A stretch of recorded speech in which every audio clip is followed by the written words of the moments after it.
नमस्कार मित्रांनो, आज मी शेतामध्ये आहे आणि एक गोष्ट सांगावीशी वाटली की जेव्हा आपण निसर्गाच्या सानिध्यात असतो, निसर्ग आपल्याला भरभरून देतो. तर इथे बघा मी माझ्या शेतातल्या खूप साऱ्या अशा भाज्या आज कवळ्या अशा तोडून आणल्यात खाण्यासाठी. नॉर्मली मी जेव्हा घरी जेवण करतो तेव्हा काय घरी जी बनवलेली भाजी आहे ती खातो. बट इथं मी शेतामध्ये आज जेवण करतोय तर एक छानसा अनुभव मला आला, तो मी तुमच्याशी शेअर करतोय.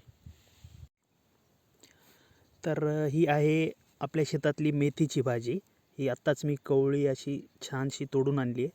त्यानंतर ही आहे जे चना आहे चना, तर त्याचं कवळ्या कवळ्या जे पाती आहेत त्या आहेत. त्यानंतर ही आहे करडीची भाजी. ह्या दोन भाज्यांचं वैशिष्ट्य असं आहे की ह्या वर्षातून तुम्हाला एकदाच खायला मिळतात. त्यानंतर ही आहे शेपू, ही पण आपल्या शेतातलीच आहे. ही छानशी आपण